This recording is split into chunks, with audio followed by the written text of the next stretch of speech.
আলকামা নামে একজন সাহাবী ছিলেন। কে ছিলেন? জোরে চিৎকার দিয়ে বলেন, কে ছিলেন? একজন সাহাবী ছিলেন। এই মৃত্যুর আশঙ্কার মধ্যে, মৃত্যুর মধ্যে, মৃত্যু হবে হবে ভাব এমন ছটপট ছটপট করতেছে। এ ভাই, মা কি জিনিস, মায়ের বরদোয়া নিয়ে মৃত্যুবরণ যদি করেন তাহলে আপনার আমার জায়গা হবে সেই জাহান্নামের মধ্যে, আপনার আমার ঠিকানা হবে জাহান্নামের মধ্যে। এই আলকামা মৃত্যু হবে হবে ভাব, কিন্তু জীবনটা বের হয় না, জীবনটা বের হয় না। এমন অবস্থায় আল্লাহর পয়গম্বরের কাছে সাহাবীরা যায় বললেন, ইয়া রাসূলুল্লাহ, ইয়া হাবিবাল্লাহ, এইরকম বৃত্তান্ত আলকামা মৃত্যু যন্ত্রণায় ছটপট ছটপট করতেছে, কিন্তু মৃত্যু হচ্ছে না, মৃত্যু হচ্ছে না, ছটপট ছটপট করতেছে, মৃত্যু হচ্ছে না। আল্লাহর পয়গম্বর চক্ষুটা বন্ধ করলেন, চক্ষুটা বন্ধ করে দেখতেছেন যে আলকামার সব কিছু ভালো, নামাজ ভালো, রোজা ভালো, সব কিছু ভালো, ইবাদত বندگی ভালো, আল্লাহর পয়গম্বরের সঙ্গে ভালো ব্যবহার করত, মানুষের সঙ্গে ভালো ব্যবহার করত, মায়েরও যথেষ্ট পরিমাণের সেবা করত, সবার হক অনুযায়ী আদায় করত। কিন্তু কি এমন হলো, কি এমন হয়ে গেল? ইতিমধ্যে আল্লাহর পয়গম্বরের কাছে জিবরাইল আমিন চলে আসলেন, এসে সালাম দিয়ে দিলেন, ইয়া রাসূলুল্লাহ, ইয়া হাবিবাল্লাহ, আসসালামু আলাইকুম, ইয়া রাসূলুল্লাহ, ইয়া হাবিবাল্লাহ।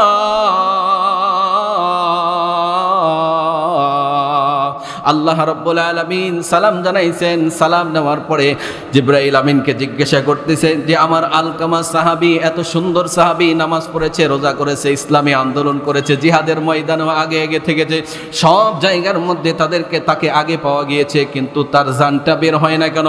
মৃত্যু যন্ত্রণায় কেন ছটফট করতেছে? কিসের জন্য করে ছটফট করতেছে? তখন আলকামা আর জন্য করে আল্লাহর পয়গম্বরের কাছে ওই সাহাবীর জন্য করে জিবরাইল আমিন বললেন, আল্লাহ রাব্বুল আলামিন বললেন, আল্লাহ রাব্বুল আলামিন আল্লাহর পয়গম্বরকে ডাক দিয়ে বললেন যে ও আমার হাবিবুল্লাহ, ও আমার হাবিবুল্লাহ, আলকামার জীবনটা যাচ্ছে না এর কারণে করে যে আলকামা মায়ের সঙ্গে বেয়াদবি করেছে। জোরে বলেন, কার সঙ্গে বেয়াদবি করেছে? মায়ের সঙ্গে বেয়াদবি করেছে। বেয়াদবি করার কারণে করে ও জানেই না যে মায়ের সঙ্গে বেয়াদবি করেছে, কোন কাজটাই বেয়াদবি হয়েছে সে আলকামা জানেই না যে তার জন্য করে তার অমুক কাজে মা এত কষ্ট পেয়েছে। তাহলে দেখেন আপনি আমি তো কেমনে কষ্ট দেই, ডাইরেক্টলি কষ্ট দেই, আর মা ওই আলকামা জানেই না যে কেমনে কষ্ট পেল, তার জনম দুঃখিনী মা কিভাবে কষ্ট পেয়েছে, কেমনে কষ্ট পেয়েছে, তার জান যাচ্ছে না, ছটপট ছটপট ছটপট করতেছে। বাকি সব আমল ভালো, মায়ের প্রতিও মাও খুশি, কিন্তু মা কষ্ট পেয়েছে এটা কেউ জানে না। মা মাফ করে দেয় নাই, ওই কাজের জন্য করে মা মাফ করে দেয় নাই। আল্লাহর পয়গম্বর দ্রুত সাহাবায়ে কেরামদেরকে নিয়ে আলকামা বাড়িতে চলে আসলেন। আলকামার বাড়িতে আসার পরে সালাম দিয়ে দিলেন, পর্দার অন্তরাল থেকে সালাম দিলেন, আসসালামু আলাইকুম ইয়া মা। আলকামার মা বাড়িতে আছেন নাকি? তখন বললেন ওয়া আলাইকুম আসসালাম। আল্লাহর পয়গম্বর কেন এসেছেন, কিসের জন্য করে এসেছেন, কি কারণে করে এসেছেন? আল্লাহর পয়গম্বর ডাক দিয়ে বললেন তোমার সন্তান মৃত্যু যন্ত্রণায় ছটফট করতেছে। তখন মা ডাক দিয়ে বলতেছে, আল্লাহর পয়গম্বর,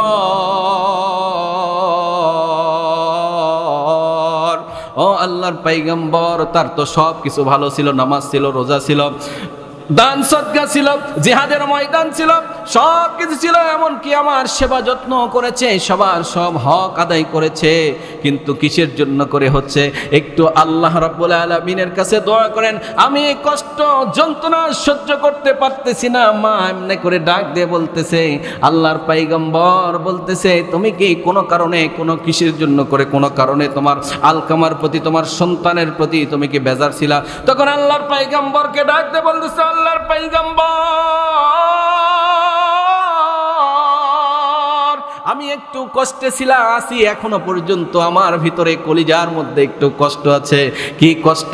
ওই যে সে যখন থেকে বিবাহ শাদী করেছে, বিয়ে শাদী করার পর থেকে সে আমার কথায় প্রাধান্য দিত না, মার কথায় প্রাধান্য দিত না, তার স্বামীর বইয়ের কথা শুনতো, অর্থাৎ আমার বৌমার কথা শুনতো। বইয়ের কথা শুনে আমার সঙ্গে আলকামা একটু খারাপ আচরণ করেছে, আমি ওই যে এতটুকু কষ্ট পেয়েছি। আল্লাহর পয়গম্বর ডাক দিয়ে বলতেছে, মা আলকামা তো ঈমান নিয়ে যেতে পারবে না। আলকামা মৃত্যুবরণ করার পরে তার স্থান হবে জাহান্নামে। তখন বলতেছে যে আমি জাহান্নামে হোক আর যেই জায়গার মধ্যেই হোক না কেন, আমি আলকামাকে মাফ করে দিতে পারবো না, আমি আর মাফ করে দিব না, আমি মাফ করে দিতে চাই না। আমি এত কষ্ট পেয়েছি, এত কষ্ট পেয়েছি, এত কষ্ট পেয়েছি। আল্লাহর পয়গম্বর সাহাবায়ে কেরামদেরকে ডাকতে বললেন, এ সাহাবী, কিছু খড়ি লাকড়ি আছে, এগুলো জমা করে দাও। এগুলো জমা করা হলো, জমা করার পরে আগুন লাগায় দাও। দাও দাও দাও দাও করে আগুন জ্বলতেছে। তখন বলতেছে এই আলকামা তো জাহান্নামের মধ্যে যাবেই, জাহান্নামের মধ্যে তো যাবেই, একে দুনিয়ার মধ্যেই পোড়ায় দেওয়া হোক। পোড়ায় দেওয়ার জন্য করে যখন আলকামার দিকে আস্তে আস্তে আস্তে আস্তে আস্তে আস্তে যখন সাহাবায়ে কেরামরা আগাইতেছে, এমন তো অবস্থায় আলকামার মা চিৎকার দিয়ে আল্লাহকে ডাক দিয়ে বলে, আল্লাহ, আমি আলকামার প্রতি বেজার নয়, আমি আলকামার প্রতি বেজার নয়, আমি খুশি। আমি আলকামাকে মাফ করে দিলাম, আমি আলকামাকে মাফ করে দিলাম। সঙ্গে সঙ্গে আলকামার জবান দিয়ে সেই মধুর কালিমা বাইর হয়ে গেল, লা ইলাহা ইল্লাল্লাহু মুহাম্মাদুর রাসূলুল্লাহ। আমার ভাইরা, তাহলে আমাদের মধ্যে যদি আল্লাহর ভয় থাকতো, আল্লাহর ভয় যদি আমাদের মধ্যে থাকতো, তাহলে ওই মা, যেই মা আপনার জন্য করে, আমার জন্য করে, আপনার জন্য করে 10 মাস 10 দিন পেটের মধ্যে রেখেছে, বালতি বালতি রক্ত ঝরায় গিয়েছে, এমনকি আপনি অসুস্থ থাকলে সারা রাত দোয়া করেছে আল্লাহর কাছে বলেছে যে আমি মান্নত করলাম, 2টা রোজার মান্নত করলাম, আল্লাহ আমার সন্তানটাকে তুমি সুস্থ করে দাও, আমার সন্তানটাকে তুমি সুস্থ করে দাও, আমি তোমার জন্য করে 2টা রোজা মান্নত করলাম। সেই মা, যেই মা তোমার অসুস্থতার জন্য করে তোমার গোটা শরীরে পছন্দ ধরে গিয়েছে, পৃথিবীর সব মানুষ তোমাকে ঘেন্না করবে, পৃথিবীর কোনো মানুষ তোমার দিকে তাকাবে না, পৃথিবীর কোনো মানুষ তোমার দিকে তাকাবে না।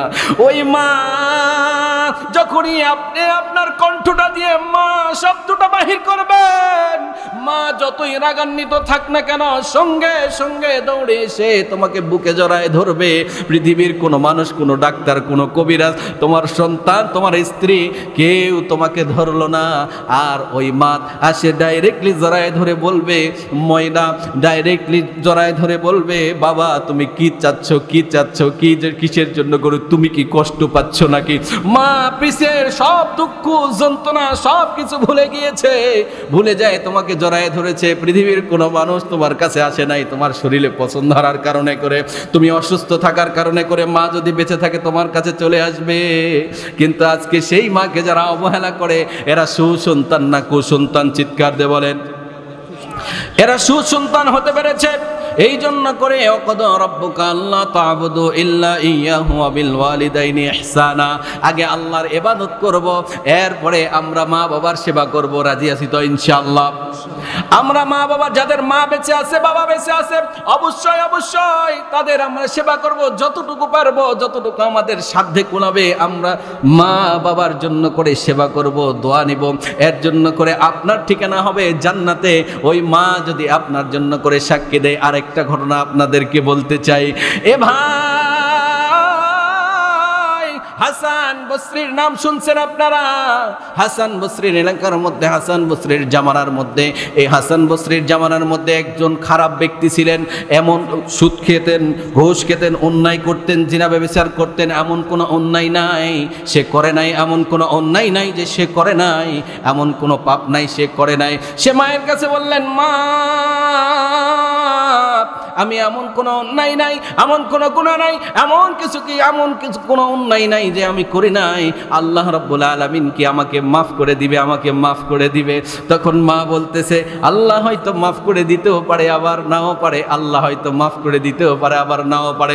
কিন্তু আমি তওবা করতে চাই, আমি তওবা করতে চাই, আমি তওবা করতে চাই, আমি তওবা করতে চাই। তওবা করার জন্য করে কার দরকার? ওই জামানার যে বড় হুজুর আছে তার কাছে আমাকে একটু নিয়ে চলো। কিন্তু আমি তো হাঁটতে পারি না, আমি তো যেতে পারবো না।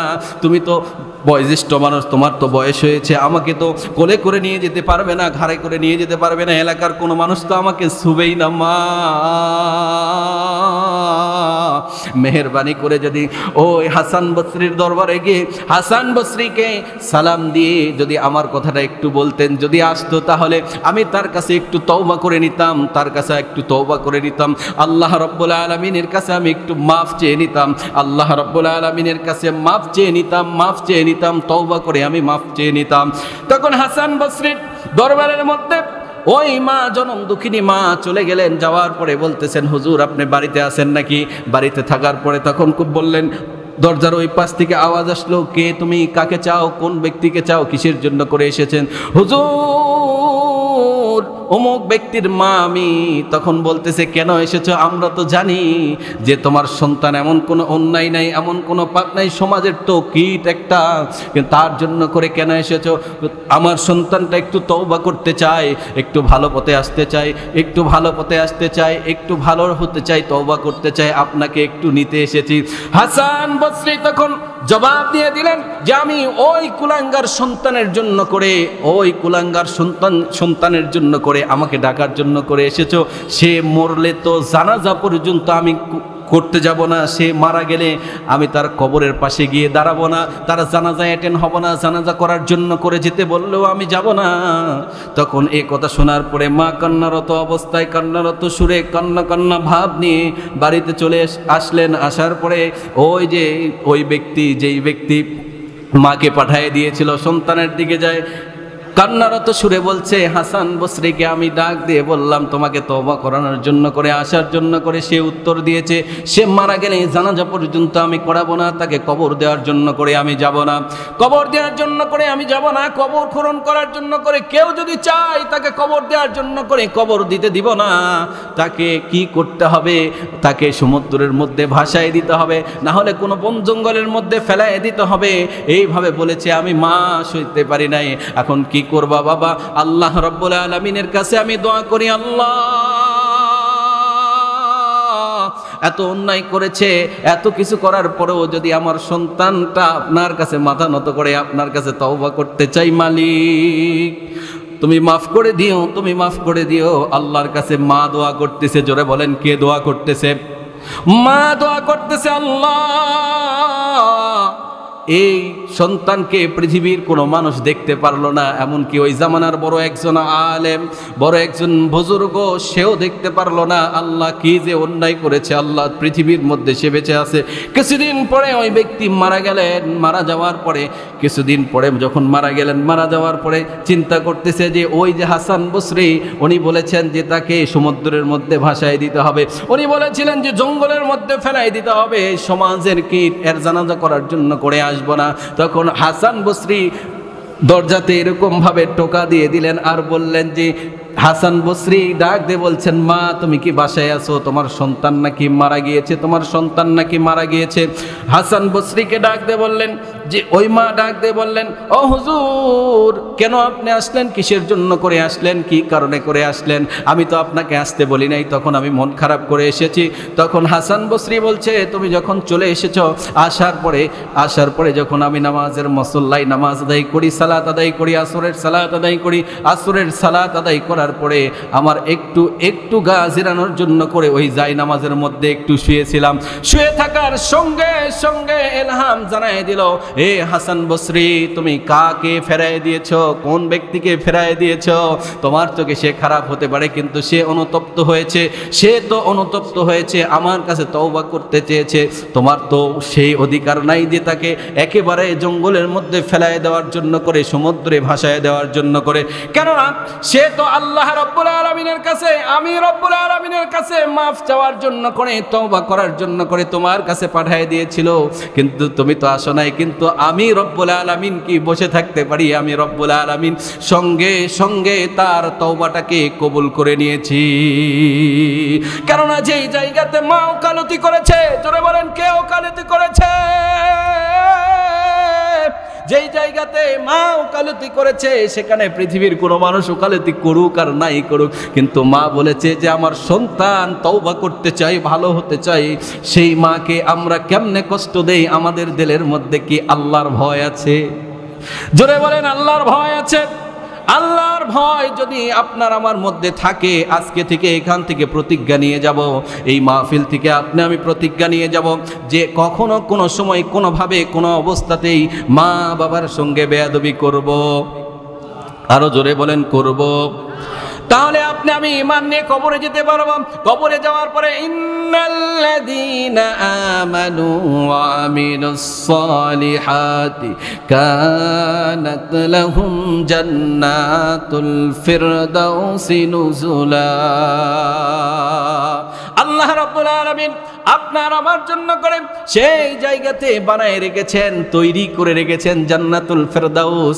আপনি আমি জান্নাতুল ফেরদাউস চাই, কিন্তু পৃথিবীর মধ্যে সব খারাপ কাজের মধ্যে আপনাকে খুঁজে পাওয়া যায়। দেখবেন আজকে এই যে মাহফিলের মধ্যে অনেক ব্যক্তির নাম পাওয়া যাচ্ছে, আমি নাম উল্লেখ করছি না, আপনারা একটু বুঝে নেবেন, আপনারা একটু বুঝে নেবেন। নাম পাওয়া যাচ্ছে অমুক ব্যক্তি, এখানে খুব সম্মানিতভাবে জায়গাতে নাম দিয়ে দেওয়া হয়েছে। দেখবেন এই পহেলা বৈশাখ চলে গেল, এর মধ্যেও সে তার নামটাও ওখানে পাওয়া যায়। আবার দেখবেন কোনো ডান্সেও তার নাম পাওয়া যায়। আবার দেখবেন কোনো চিত্র জগতের কোলাঙ্গার দিয়ে নাচানাচি গাওয়াগাই করতেছে, তাদের নামও ওখানে পাওয়া যায়। সেও ওখানে ডোনেট করে, সেও এখানে টাকা দিয়ে দেয়। তাহলে ওকে বুঝতে হবে ও আসলে মৌমাছি মার্কা মুসলমান হতে পারে নাই। মৌমাছির একটা গুণ কি জানেন? মৌমাছি শুধুমাত্র ফুলে বসবে, ফলে বসবে, কিন্তু ওরা কোনো নোংরা জায়গার মধ্যে বসবে না। আর যেগুলো মাছি এখানে মলেও বসবে, বিভিন্ন জায়গায় বসবে, খাবারেও বসবে, ফুলেও বসবে, ফলেও বসবে, মিষ্টিতেও বসবে, সব জায়গার মধ্যে বসবে। তাহলে আমরা ওই মৌমাছি মার্কা মুসলমান হতে চাই কি চাই না? আমরা মৌমাছি মার্কা মুসলমান হতে চাই। মৌমাছির কথা কোরআনুল কারীমের মধ্যে আছে না নাই? তাহলে মৌমাছি মার্কা মুসলমান আমরা হতে চাই। তাহলে এই মৌমাছি মার্কা যদি মুসলমান আপনি হতে পারেন, তাহলে আপনার আমার ঠিকানা হবে জান্নাতে। আর যদি গোয়ামাছি মার্কা, যেই মাছি আছে ফুলে বসবে, ফলে বসবে, মলে বসবে, মূত্রে বসবে, সব জায়গার মধ্যে বসবে, ওই ব্যক্তি জান্নাতে যাবে। ইহদিনাস সিরাতাল মুস্তাকিমের পথে কি ও চললো? ও তো সব জায়গার মধ্যে, নাচের মধ্যে আমি আছি, নর্তকী নাচার মধ্যে আমি আছি, গায়িকার মধ্যেও আমি আছি, এখানে মাহফিলের মধ্যে আমি আছি, অমুক মসজিদের সভাপতির দায়িত্ব আমি আছি, সব জায়গার মধ্যে আছি। তাহলে দেখবেন যেই মাছি গুয়ে বসে, যেই মাছি মলে বসে, যেই মাছি মলমূত্রে বসে, পচা সরা জায়গার মধ্যে বসে, সব জায়গার মধ্যে বসে, ও যদি আপনার ভাতের মধ্যে পড়ে, আপনি ওই ভাত ওখান থেকে উঠায় ফেলে দেন কি দেন না? আপনি আমি কিন্তু ফেরায় দেই।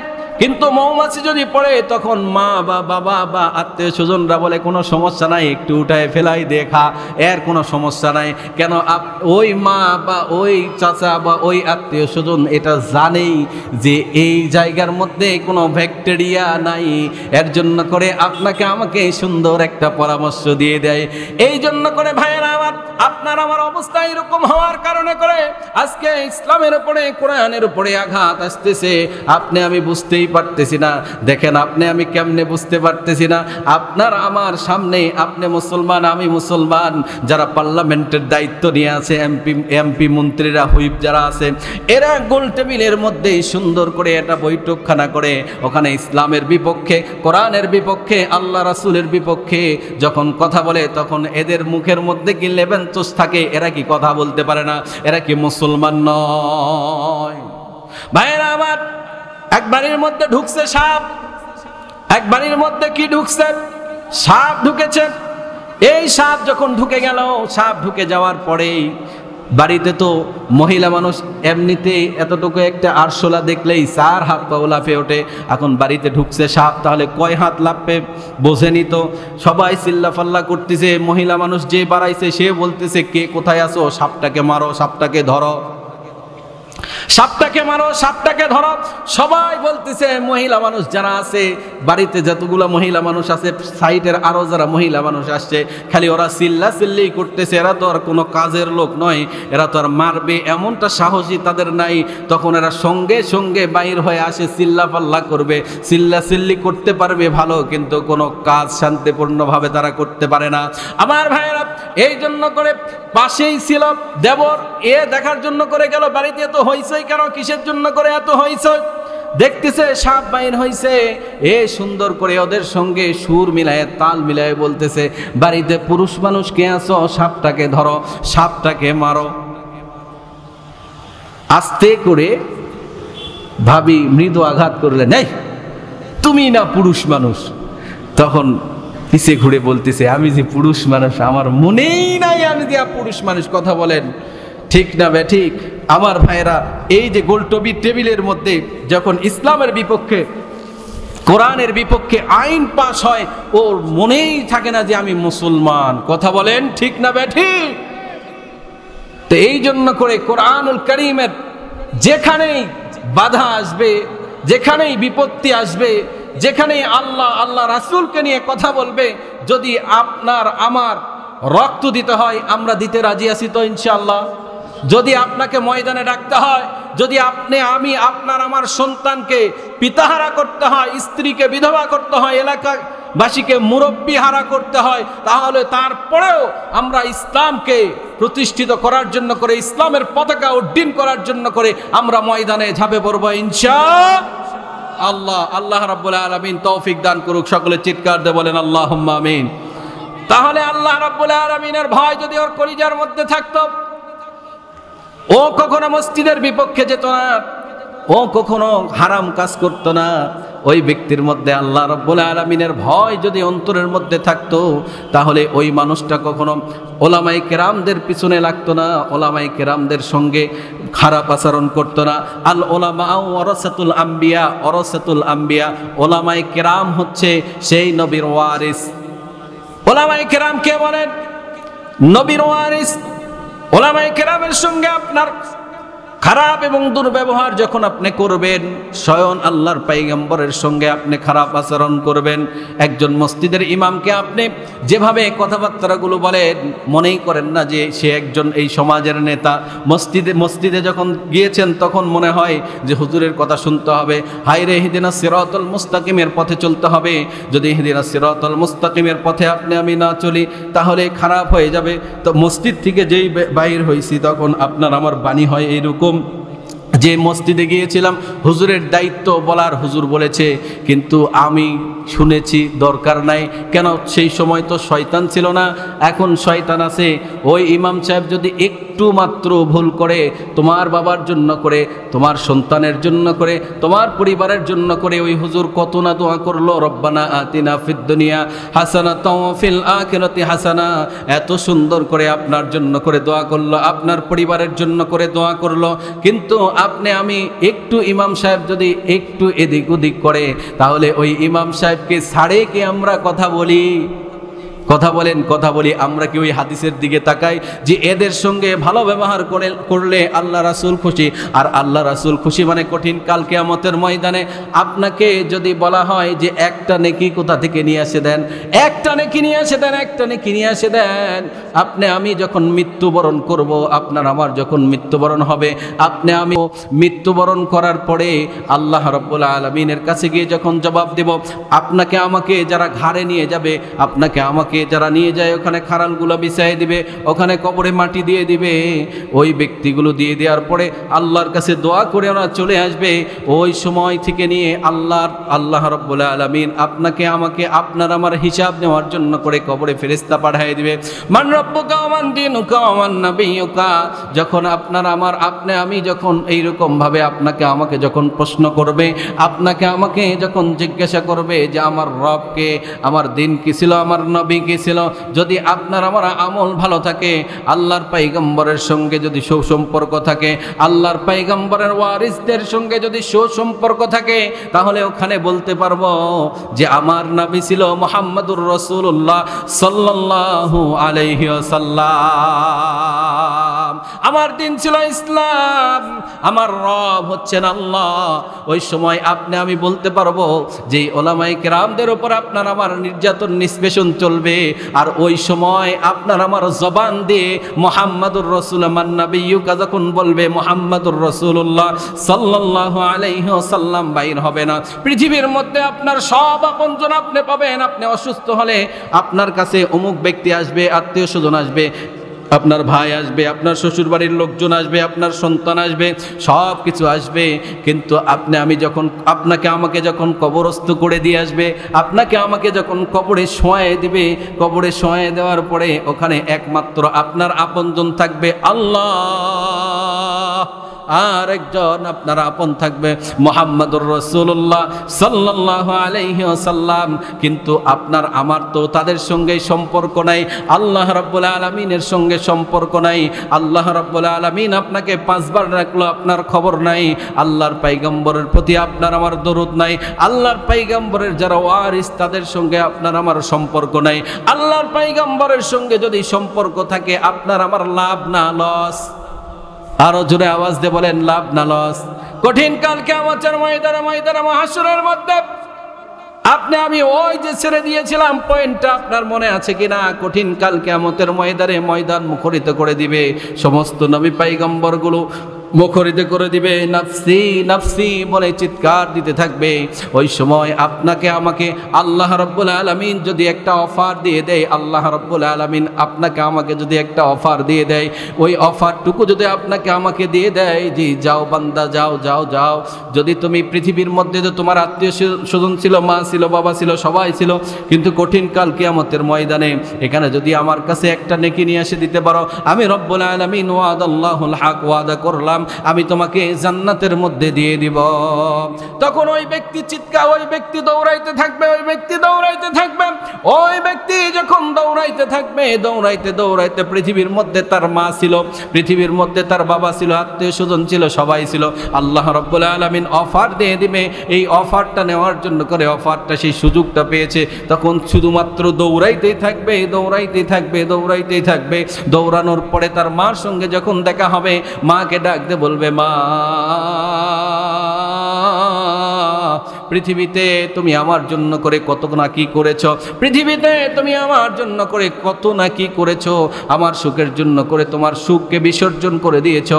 সেই মাকে যখন যায় বলবে, মা যদি একটা নেকি দিতে পারো, রব্বুল আলামিন বলেছে, ওই কাবার মালিক আমাকে বলেছে যে আমাকে জান্নাতুল ফেরদাউসে দিয়ে দিবে, অর্থাৎ জান্নাত দিয়ে দিবে। এরপরে বাবার কাছে যাবে, বাবার কাছে যাওয়ার পরে বাবাকে বলবে যে বাবার কাছে যায় বলবে যে বাবা পৃথিবীর মধ্যে আপনি তো আমার বাবা ছিলেন, আপনি আমার বাবা ছিলেন, আপনি আমার বাবা ছিলেন। আল্লাহ রাব্বুল আলামিন বলেছে আমাকে যদি একটা নেকি দিয়ে দিতে পারো আমি জান্নাতে যেতে পারবো, জান্নাতে যাওয়ার জন্য করে পথটা আমার সহজ হয়ে যাবে, পথটা আমার সহজ হয়ে যাবে। আমার ভাইরা, আল্লাহ রাব্বুল আলামিন যখন এই সুযোগটা দিয়ে দিল, তখন মার কাছে গেল, মাকে যাই জিজ্ঞাসা করলো যে আমাকে যদি একটা নেকি দিতে পারো, তখন মার কাছ থেকে উত্তর আসবে যে কে গো বাবা, তুমি কে? পৃথিবীতে তো আমার কোনো সন্তান ছিল না, পৃথিবীতে আমার কোনো আত্মীয় স্বজন ছিল না। এরপরে বাবার কাছে যাবে, বাবাও বলবে যে পৃথিবীতে তো আমি বিবাহই করি নাই, আমার সন্তান কোথা থেকে আসলাম? এরপরে আত্মীয় স্বজন সন্তানের কাছে যাবে, এরপরে বোনের কাছে যাবে, ইয়াউমা ফিররুল মারউ মিন আখি ওয়া উম্মিহি ওয়া আবি ওয়া সাহিবাতিহি ওয়া বানি লিকুল্লি ইমরিইম মিনহুম ইয়াউমাইযিন শাআনুন ইয়াগনি। এরপরে সবার কাছে যাবে, বন্ধু বান্ধব আত্মীয় স্বজনের কাছে যাবে, সবার কাছে যাবে, একই কথা বলবে। এরপরে চিন্তা করতেছে যে যার কথায় আমি একেবারে ভিন্ন হয়ে গিয়েছিলাম, মার সঙ্গে সম্পর্ক রাখি নাই, পরিবারের সঙ্গে সম্পর্ক রাখি নাই, ঢাকা শহরের মধ্যে গিয়েছি, মা বাবা মারা গিয়েছে, তারপরে এসেছি। ওই স্ত্রীর কাছে যাবে, স্ত্রীর কাছে যায় বলবে, প্রাণের স্ত্রী, পৃথিবীতে আমি তোমার কথাই সব কিছু করে দিয়েছি, তোমার খুশির জন্য করে যা করার দরকার আমি সব করে দিয়েছি। আল্লাহ রাব্বুল আলামিন বলেছে যদি এই কঠিন কাল কিয়ামতের ময়দানে আমাকে একটা নেকি দিয়ে দাও, তাহলে আল্লাহ তাআলা আমাকে জান্নাতের মধ্যে দিয়ে দিবে। আমার ভাইরা, আল্লাহ রাব্বুল আলামিনের কাছে এইরকম ভাবে যখন বলতেছে, আল্লাহ রাব্বুল আলামিন যখন এইরকম সুযোগ দিয়ে দিবে, আপনি আমি দৌড়াইতে থাকবো। পৃথিবীতে আপনাকে আমাকে যে আপনার আমার পাশে, আপনার আমার জন্য করে যেই ব্যক্তিগুলো পাশে দাঁড়াইছিল, কঠিন কাল কিয়ামতের ময়দানে কাউকে আপনি খুঁজে পাবেন না। এই জন্য করে একটা মেসেজ দিয়ে যায় যে আপনি সেই ওলামায়ে কেরামদেরকে ভালোবাসবেন। কোন ওলামায়ে কেরামদেরকে? যেই ওলামায়ে কেরাম আপনাকে আমাকে আপনার আমার মৃত্যুবরণ করার পরে সে পাশে দাঁড়াবে, আপনার আমার জানাজা করাবে, আপনার আমার জানাজার জন্য করে সে দৌড়াদৌড়ি করবে। মনে করেন যে আমাকে তো এখানে ভাড়া করে নিয়ে এসেছেন, আমি 1 ঘন্টা 2 ঘন্টা কথা বলবো, 5,000 10,000-এর মধ্যে আমি চলে যাব। এই 1 ঘন্টা 2 ঘন্টা কথা বলেই কিন্তু চলে যাব। কালকেই মনে করেন মসজিদের সেক্রেটারির বাবা মারা গিয়েছেন, ঈদের দিন ইমাম সাহেব ছুটিতে চলে গিয়েছেন, আমাকে ফোন দিচ্ছেন, ভাই আসেন, আমার বাবা মারা গিয়েছে, আমার বাবার একটু জানাজা করতে হবে। আমি বলবো সময় নাই, এত দূর গিয়ে আপনার বাবার জানাজা করা যাবে না। কিন্তু আপনার ইমাম সাহেবের ছুটিতে আছে, শ্বশুর বাড়ি যাবে, প্লেটটা নিয়ে খাবে, আনন্দ উল্লাস করছে। ওর ইতিমধ্যেই সেক্রেটারি সাহেব যদি ফোন দিয়ে বলে যে ইমাম সাহেব হুজুর কোথায় আছেন, আমার বাবা মারা গিয়েছে, জানাজা করা লাগবে, তখন কিন্তু আগেই সঙ্গে সঙ্গে খাবার প্লেট আর আনন্দ ওই চিন্তা করবে না, সব কিছু বাচ্চা দিয়ে আপনার জন্য করে, আপনার এলাকার জন্য করে, আপনার বাবার দোয়ার জন্য করে, জানাজার জন্য করে ছুটে চলে আসবে। কথা বলেন ঠিক না বে ঠিক? এই জন্য করে সেই ইমাম সাহেবকে ভালোবাসার দরকার আছে না নাই? আপনি আমি কি ভালোবাসি? যদি ভালোবাসতামই তাহলে এই রমজান মাস চলে গেল, এই রমজান মাসে আপনার ভালোবাসা প্রকাশ পেত। এতদিন পর্যন্ত আপনার পরিবারের জন্য, সবার জন্য করে সব কিছু নিয়েছেন। ইমাম সাহেবকে 100 টাকা হাদিয়া দিয়েছিলেন কি কোনোদিন? 100 টাকা দিয়েছেন, তাও 200 টাকার কথা বলেছেন। এমন প্লেয়ার বাংলাদেশে আছে না নাই? 100 টাকা দিয়েছেন, কথা বলেছেন 1000 টাকা। আপনি ইমাম সাহেবকে ভালোবাসেন, কঠিন কাল কিয়ামতের ময়দানে কেউ আপনার পাশে দাঁড়াবে না, কিন্তু এই ইমাম সাহেব, এই হাফেজ কেরাম, এই আলেম দ্বীন, ইনি কিন্তু আপনার জন্য করে সুপারিশ করবে আল্লাহর কাছে। আল্লাহ, এদের মসজিদে যখন আমি ছিলাম, এরা আমাকে যে ভালোবাসাটুকু দিয়েছে, এদের মসজিদে যখন আমি ছিলাম, এদের প্রতি যে ভালোবাসা, তারা আমাকে ভালোবেসেছিল, মুসল্লি আমাকে ভালোবেসেছিল, আমি তাদেরকে ভালোবেসেছিলাম। মুসল্লি যদি ইমাম সাহেবকে এরকম ভাবে ইমাম সাহেবের সুপারিশ করে, আলে ইমাম সাহেব জান্নাতি। আর ইমাম সাহেব মুসল্লির জন্য করে যদি এইরকম সুপারিশ করে, এইরকম ভাবে আল্লাহ রাব্বুল আলামিনের কাছে বলে, তাহলে মুসল্লিরা জান্নাতি। কথা বলেন ঠিক না বে ঠিক? আমার ভাইরা, যেহেতু সময় অল্প, সময় নাই, মায়েদের জন্য করে 2-4 কথা বলে ইনশাআল্লাহ শেষ করে দিব।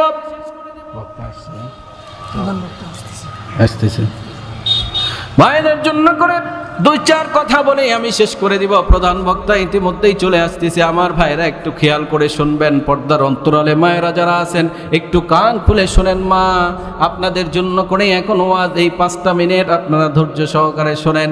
এ ভাই, একজন সাহাবী আল্লাহর পয়গম্বরের কাছে গেলেন। আল্লাহর পয়গম্বরের কাছে যাওয়ার পরে আল্লাহর পয়গম্বরকে গিয়ে বললেন, ইয়া রাসূলুল্লাহ, ইয়া হাবিবাল্লাহ, আমি একজন দরিদ্র মানুষ, এমন কোনো একটা কর্ম আমাকে দিয়ে দেন, এমন কোনো একটা কিছু দিয়ে দেন, আমি সেই কাজটা করে আমার যেই বিবি বাচ্চা আছে, আহাল পরিবার আছে, এদেরকে নিয়ে যেন সুন্দরভাবে চলতে পারি।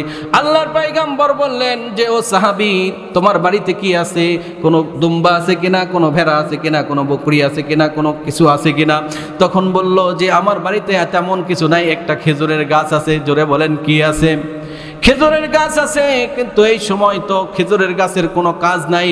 তখন আল্লাহর পয়গম্বরকে ডাক দিয়ে বলছে, আল্লাহর পয়গম্বর ওই সাহাবীকে লক্ষ্য করে বলতেছে, আগামীকাল থেকে ওই খেজুরের গাছটা চেষে তারপরে তুমি রস লাগাই দাও, রস লাগাই দাও। ওখান থেকে যে রস আসবে, এই রসটা যখন পড়বে, এই রসটা দিয়ে আপনি সুন্দর করে আপনার ফ্যামিলি চালাইতে পারবেন, সুন্দর করে তোমার ফ্যামিলি চলে যাবে, সুন্দরভাবে তোমার ফ্যামিলি চলবে, এতে কোনো সমস্যা হবে না। যা কাজটাই করলেন, সব কিছু সেই অবস্থাতেই করলেন। আমার ভাইয়েরা, সে বললেন, ইয়া রাসূলুল্লাহ, ইয়া হাবিবাল্লাহ, যে আমার এই অবস্থা, আমার ওই সেই খেজুর গাছ থেকে আর রস পড়ে না, আর রস আসে না। তখন আরেক সাহাবীকে পাঠিয়ে দিলেন যে, যাও তো একটু পর্যবেক্ষণ করে আসো, একটু দেখে আসো খেজুরের গাছের অবস্থা কি, কেন রস হচ্ছে না, কিসের জন্য করে রস হচ্ছে না। তখন পর্যবেক্ষণ করার জন্য করে এক সাহাবী গেলেন। যাওয়ার পরে দেখতেছেন পাতাগুলো আউড়ে চলে এসেছে, পাতাগুলোর মধ্যে এমন অবস্থা হয়েছে, পাতাগুলো মরণ ধরেছে, পচন ধরেছে। গাছের উপরে উঠলেন, ওঠার পরে দেখলেন একটা হাড্ডি নিয়ে এসে আল্লাহর পয়গম্বরের কাছে দিয়ে দিলেন, আল্লাহর পয়গম্বরের কাছে জমা দিয়ে দিলেন।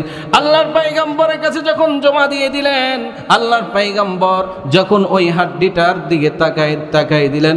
আল্লাহর পয়গম্বরের কাছে খবর চলে আসলো যে ওটা ওই ব্যক্তির হাড্ডি, যেই ব্যক্তির কবরের মধ্যে জাহান্নামের আগুনের তা দেয়া হচ্ছে, জাহান্নামের আগুনের তা দেয়া হচ্ছে। কোন ব্যক্তির কবর থেকে এইরকম আযাবের ব্যবস্থা হয়েছে, কোন ব্যক্তি এটা? ওই ব্যক্তি যেই ব্যক্তি দুনিয়ার মধ্যে নামাজ পড়ে নাই, রোজা করে নাই, ওই ব্যক্তির কবরের মধ্যে নামাজ পড়েছে, এক ওয়াক্ত বাদ দিয়ে আরেক ওয়াক্ত পড়েছে, আরেক ওয়াক্ত বাদ দিয়ে আরেক ওয়াক্ত পড়েছে।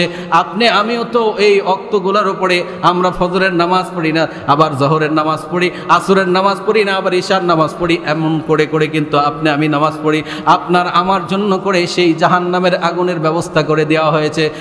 রমজান এসেছে আপনাকে শিখানোর জন্য করে। 11টা মাস আপনি চলবেন কেমনে, আল্লাহর সঙ্গে সম্পর্ক থাকবে কেমনে, রমজান শিখালো।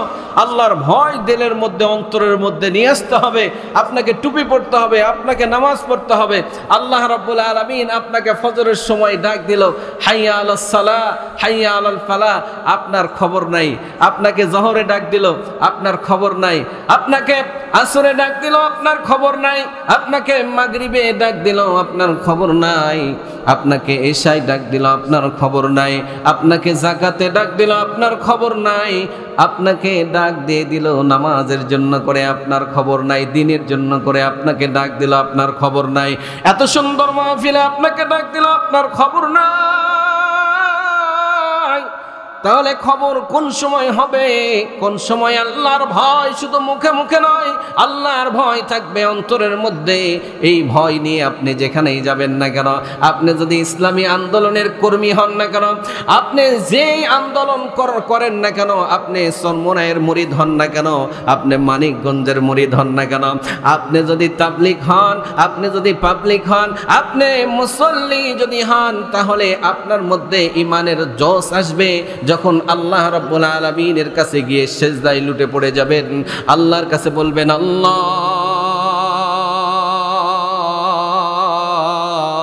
এতদিন অন্যায় করেছি, এতদিন জিনা ব্যভিচার করেছি, সুদ খেয়েছি, ঘুষ খেয়েছি, অন্যায় করেছি। আল্লাহ রাব্বুল আলামিন আপনাকে আমাকে রহমতের চাদরের মধ্যে নিয়ে সুন্দর করে আপনার আমার গুনাহগুলো ঝেড়ে দিবে। গুনাহগুলো সুন্দর করে আপনার আমার গুনাহগুলো ঝেড়ে দিবে, রহমতের চাদরের মধ্যে আপনাকে আমাকে বেষ্টন করে রেখে দিবে। আর যদি আপনি আমি সেই আযানের সময় আপনাকে ডাক দিল মুয়াজ্জিন সাহেব, হাইয়া আলাস সালাহ,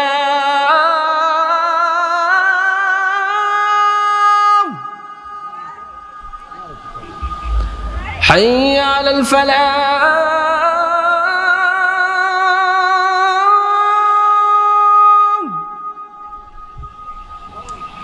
আপনাকে নামাজের জন্য করে ডাক দিল, আপনার কল্যাণের জন্য করে আপনাকে ডাক দিল। এ ভাই, আপনি আমি যখন মোটরসাইকেল নিয়ে বিভিন্ন জায়গায় যাই, সামনে যাম, পিছনে যাম, সাইডে যাম, ডানে যাম, বামে যাম, যখন আপনার মোবাইলে একটা রিং আসে, কখন জাম খুলে যাবে, আপনি মোটরসাইকেলে দুই হ্যান্ডেল এরকম ভাবে শক্ত করে ধরে আছেন।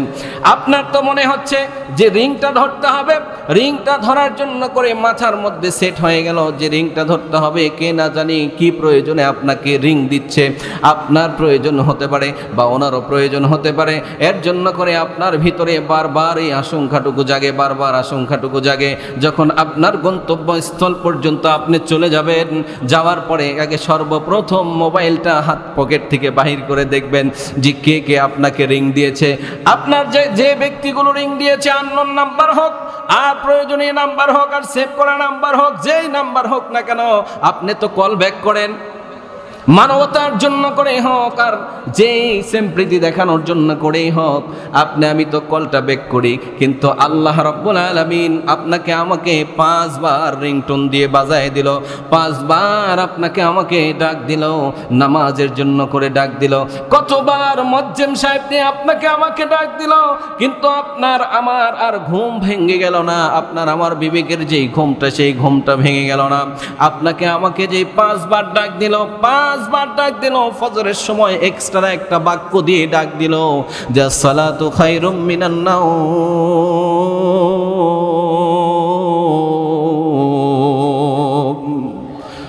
ঘুম থেকে নামাজ উত্তম। আপনাকে আমাকে ডাক দিল, কিন্তু ডাক দেওয়ার পরেও আপনার আমার ঘুম ভাঙলো না। তখন আপনি বলছেন, উত্তরে বলেন কি জানেন?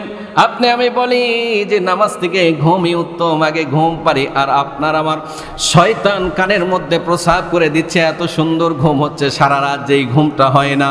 তখন আপনার হাতে এইরকম সুন্দর করে শয়তান আপনাকে আমাকে মেসেজ করে দিচ্ছে, মাথাটা টিপাইয়ে দিচ্ছে। শয়তানের সঙ্গে আপনি জিহাদ করে যদি মসজিদে যেতে পারতেন, তাহলে আপনার আমার দ্বারা বাংলাদেশে ইসলামের পতাকা উড্ডীন হতো। কথা বলেন ঠিক না বেঠিক? মসজিদে জামাতের মধ্যে আমি নাই, তাহলে আপনাকে আমাকে ময়দানে কেমনে পাওয়া যাবে? আমি কেমনে ময়দানে যাব? কিভাবে ময়দানে যাব? আপনার আমার মধ্যেই তো ইসলামটা ঢোকে নাই, আপনার আমার মধ্যেই তো কোরআন ঢোকে নাই, আপনার আমার পরিবারের মধ্যেই তো ইসলাম ঢোকে নাই। শুধু আমি পরিবারের মধ্যে ইসলাম ঢুকাইতে পারি নাই, ব্যক্তি জীবনে কোরআন ঢুকাইতে পারি নাই, ইসলাম ঢুকাইতে পারি নাই। রাষ্ট্রের মধ্যে কেমনে আপনার আমার ইউনিয়ন কাউন্সিলের মধ্যে কেমনে ইসলাম ঢুকবে বলেন তো? আপনার জীবনের মধ্যে আগে ইসলাম ঢুকাইতে হবে, এরপরে আপনার পরিবারের মধ্যে ইসলাম ঢুকাইতে হবে, এরপরে আপনার এলাকার মধ্যে ইসলাম ঢুকাইতে হবে, এরপরে আপনার যে ওয়ার্ড আছে, ওয়ার্ডের যিনি দায়িত্ব নিয়ে আছে তার মধ্যে আগে ইসলাম ঢুকাইতে হবে। এইরকম ভাবে পর্যায়ক্রমে আপনার ইউনিয়ন কাউন্সিলের মধ্যেও, চেয়ারম্যান সাহেবের কার্যালয়ের মধ্যেও ইসলাম ঢুকে যাবে। কিন্তু আমি তো শুধুমাত্র ইসলাম চাই, শুধুমাত্র ইসলাম চাই, ইসলামের আইন চাই, ইসলামের শাসন চাই। ভাই, আগে আপনার আমার মধ্যে ইসলামটা ঢুকাইতে হবে, কোরআন ঢুকাইতে হবে। আমি তো সূরাতুল ফাতিহা সুন্দর করে এখনো পর্যন্ত পড়তে পারি নাই, এখনো পর্যন্ত নামাজটা সুন্দর হয় নাই, এখনো পর্যন্ত সুন্দরভাবে যাকাত আমি দেই নাই, এখনো পর্যন্ত আপনার আমার দ্বারা ভালো কাজ এখনো পর্যন্ত হয় না। যদি ভালো কাজ হতো তাহলে আপনার আমার দ্বারা ইসলাম সেই প্রধানমন্ত্রীর কার্যালয়ের মধ্যেও ঢুকে যেত। কথা বলেন ঠিক না বেঠিক? আমাদের হুইপের কার্যালয়ে ঢুকে যেত। কিন্তু আগে আপনার ব্যক্তিগত জীবনের মধ্যে ইসলাম ঢুকানোর দরকার আছে না নাই? যদি আপনার আমার মধ্যে ইসলাম ঢুকতো, কোরআন ঢুকতো, সুন্নাহ ঢুকতো, তাহলে আমাকে আর চিল্লাপাল্লা করা লাগতো না। আস্তে আস্তে আস্তে আস্তে অল বাংলাদেশের মধ্যে ইসলামটা ঢুকে যাবে। কিন্তু আমি আপনার আমার রাষ্ট্রীয় ধর্মই ইসলাম, আর মুসলমানের সংখ্যায় হচ্ছে কেউ বলে 90%, কেউ বলে 92%, কেউ বলে 96% মুসলমানের দেশ। আমি বলি না না না না, মুসলমানের দেশ 92% মুসলমানের দেশ নয়। আমি বলি 10% মুসলমানের দেশ, বাদ বাকি যে পার্সেন্টেজ আছে এই পার্সেন্টেজ 82% বা 82% এটা হচ্ছে মুনাফিকের দেশ। কথা বলেন ঠিক না বেঠিক? একটা বিড়ির লোভে 500 টাকার লোভে আমি আপনার আমার মূল্যবান যে সিলটা আছে এই সিলটা লাগাই দিচ্ছি। যতদিন পর্যন্ত সে অপরাধ করবে, যতদিন পর্যন্ত জিনা ব্যভিচার করবে, যতদিন পর্যন্ত চুরি করবে, যতদিন পর্যন্ত ডাকাতি করবে, যতদিন পর্যন্ত অন্যায় করবে, আপনার কাছেও ওই পার্সেন্টেজ আসবেই। কথা বলেন ঠিক না বেঠিক? ইয়া আইয়ুহাল্লাযীনা আমানু তাকুল্লাহা ওয়া কুনু মা'আস সাদিকিন। এক নম্বরে আমি ইমানদার, পার্সেন্টেজ হলেও ইমানদার, আল্লাহর ভয় আছে না। যদি ভয় থাকতো তাহলে জুমার দিনে মসজিদে যেতাম না, রমজানে মসজিদে যেতাম না। ভয় আছে। এরপরে আমাকে আল্লাহ রাব্বুল আলামিন বলছেন যে আমাকে সঙ্গী খুঁজে নিতে হবে। কোন সঙ্গী খুঁজে নিবেন? যেই ব্যক্তি সত্যবাদী, যেই ব্যক্তি ইহদিনাস সিরাতাল মুস্তাকিমের পথে চলে, ওই ব্যক্তির মধ্যে ওই ব্যক্তিগুলোকে আমাকে খুঁজতে হবে। আমি ওই ব্যক্তিগুলোকে খুঁজবো, যেই ব্যক্তিগুলো কোরআন সুন্নাহর ভিত্তিতে জীবন গঠন করছে, ওই ব্যক্তিকে আমি সাপোর্ট দেব। কিন্তু আপনার আমার সাপোর্ট তো ওই ব্যক্তির প্রতি নাই, আপনার আমার সাপোর্ট আছে ওই ব্যক্তি ওই যে 500 টাকার করকরার নোট দিয়েছে। কিন্তু আপনি যে কোনো কাজের জন্য করে ওই ব্যক্তির কাছে যাবেন, আপনার কাছ থেকে 5000 টাকা উসুল করবে। কথা বলেন ঠিক না বেঠিক? এই জন্য করে যদি দিনদার পরহেজগার মুত্তাকি হতো, কোরআন কোরআন যদি তার মধ্যে থাকতো, ইসলাম যদি তার মধ্যে থাকতো, তাহলে কখনো খারাপ কাজ করতো না, কখনো খারাপ কাজ করতো না, কখনো সুদ খেত না, কখনো অন্যায় করতো না, কাউকে 2টা টাকা দিয়ে তার সমর্থন নিত না। সে কেমন নেতা হয়েছিল, কেমন নেতা হয়েছিল, তাকে টাকা দিয়ে ভোট কিনতে হচ্ছে, নেতা হতে হবে হযরত ওমর রাদিয়াল্লাহু তাআলা আনহুর মতো। কথা বলেন ঠিক না বেঠিক? এই জন্য ভাইরা আমার, আপনাকে আমাকে লক্ষ্য করতে হবে, আপনার আমার মধ্যে যদি আল্লাহ রাব্বুল আলামিনের ভয় থাকে, তাহলে আপনি আমি বিভিন্ন যে জায়গাগুলোতে খারাপ কাজ হয় আমরা বাধা দেওয়ার চেষ্টা করব, বাধা দিব, কিন্তু আপনি আমি তো তা করি না। আপনার আমার মধ্যে যদি আল্লাহর ভয় থাকতো, তাহলে মার সঙ্গে বাবার সঙ্গে আমরা খারাপ ব্যবহার করতে পারতাম না। এ ভাই, এত সুন্দর একটা মাহফিল করতেছে, আমি শুনলাম যে আপনার আমার মধ্যে যদি আল্লাহর ভয় থাকতো, তাহলে এখান থেকে বাঁশ খুলে নিয়ে গিয়ে আমরা পটলের খুঁটি দিতে পারতাম না। কথা বলেন ঠিক না বেঠিক? আপনার এই বাঁশ ব্যাগড়ে কি আপনার পটলের খুঁটি অভাব ছিল? কারো কাছ থেকে চেয়ে নিয়ে আসতে পারতেন। ওটা তো আপনি খুঁটি দিয়েছেন একটা মাহফিলকে বানচাল করার জন্য করে। আপনি কেন এই কাজ করলেন? আপনার বিবেকে আমি ধিক্কার জানাই। কেন এখানে তো কনসার্ট হচ্ছে না? যদি কনসার্ট হতো, অমুক গায়ক গায়িকা আসতো, অমুক নর্তকী আসতো, অমুক জাহান্নামের খড়ি আসতো, ওগুলো দেখে আমরা মন মঞ্জন করতে পারতাম, মন উজাড়া করতে পারতাম, মন মানসিকতা ফ্রেশ হয়ে যেত। না না না না না না না না না না, শুধুমাত্র গুনাই কামাইতে পারতাম, শুধুমাত্র গুনার গুনাহ গুনার গুনাহ গুনার গুনাহ নিয়ে আমরা বাড়িতে যেতাম। কিন্তু আজকে এখানে এসেছি, এখান থেকে যদি একটা আমল আপনার আমার জিন্দেগির মধ্যে সেট করে দিতে পারি, আপনি আমি যদি একটা আমল এখান থেকে ওয়ালা নূর, আপনি আমি নূর এখান থেকে নিয়ে যেতে পারবো। আর এই ওসিলায় হয়তো আল্লাহ রাব্বুল আলামিন কঠিন কাল কিয়ামতের ময়দানে যখন নবীগুলো, নবী পয়গম্বর রাসূলরা ময়দান মুখরিত করবে, নফসি নফসি নফসি বলে যখন ময়দান মুখরিত করবে, শুধু নফসি নফসি বলে সবাই চিৎকার করতে থাকবে, সবাই চিৎকার করতে থাকবে, কেউ কাউকে চিনবে না। ওখানে আপনার বাবা আপনাকে চিনবে না, আপনার মা আপনাকে চিনবে না, আপনার প্রতিবেশী, আপনার বন্ধু বান্ধব, আপনার কলিজার টুকরা সন্তান আপনাকে চিনবে না। হয়তো এই কঠিন কাল কিয়ামতের ময়দানে আপনার এই মাহফিলটাই নাজাতের জরিয়া হয়ে যেতে পারে। চিৎকার দিয়ে বলেন আল্লাহু আকবার। তাহলে আমরা যারা এখানে এসেছি, আমরা লাভ করেছি না লস করেছি? জোরে বলেন। আমাদের লাভ হয়েছে না লস হয়েছে? আমরা লাভের দিকেই থাকতে চাই। ইসলাম আছে যেখানে শান্তি আছে, ইসলাম নাই যেখানে শান্তি নাই সেখানে। এই জন্য করে ভাইয়েরা আমার, যদি আল্লাহর ভয় প্রত্যেকটা সন্তানের কলিজার মধ্যে থাকতো, তাহলে কখনো কোনো সময় ওই ব্যক্তিটা, ওই যুবকটা যার বৃদ্ধ মা আছে, বৃদ্ধ বাবা আছে, এই বৃদ্ধ মা বাবাকে কখনো কষ্ট দিতে পারতো না। কথা বলেন ঠিক না বেঠিক? ঈমান যদি থাকতো আর যদি ভয় থাকতো, তাহলে কখনো কোনো সময় সেই মা যে ব্যক্তিকে, যেই ব্যক্তি কষ্ট দিচ্ছে, এই গর্ভের মধ্যে, এই পেটের মধ্যে 10 মাস 10 দিন, 10 মাস 10 দিন, কেউ বলে 9 মাস 10 দিন পেটের মধ্যে রেখেছে, রাখার পরে বালতি বালতি রক্ত ঝরায় গিয়েছে, তার ওই টেনশন নাই, শরীর শেষ হয়ে যাচ্ছে, মারা যাবে যাবে ভাব, কিন্তু তার আগ মুহূর্তেও সে ওই দিকে তাকায় না, ও পেটের দিকে তাকায় না, রক্ত ঝরায় গেছে এর দিকে তাকায় না, ওই কলিজার টুকরা সন্তানের দিকে তাকায়, তাকে এটা মুস্কি হাসি দিয়ে আবার ঘুমায় চলে যায়, আবার ঘুমায় যায়। বালতি বালতি রক্ত ঝরাই দিয়েছে রে যুবক, কেমনে পারলা? তোমার মধ্যে যদি আল্লাহর ভয় থাকতো, কখনো কোনো সময় ওই মায়ের সঙ্গে খারাপ ব্যবহার করতে না। তোমার মধ্যে যদি ভয় থাকতো, সেই মায়ের, যেই মায়ের ভয়, যেই মা কলিজার মধ্যে, বুকের মধ্যে আগলায় রেখেছে, তুমি তোমার সন্তানের জ্বর হয়েছে, পাতলা পায়খানা হয়েছে, এর জন্য করে তুমি তোমার সন্তানকে সারা রাত জাগে জাগে পাহারা দিচ্ছ, তোমাকে মানুষ করার জন্য করেও তোমার মা, তোমার বাবা এই কষ্টটা স্বীকার করেছে। কথা বলেন ঠিক না বেঠিক?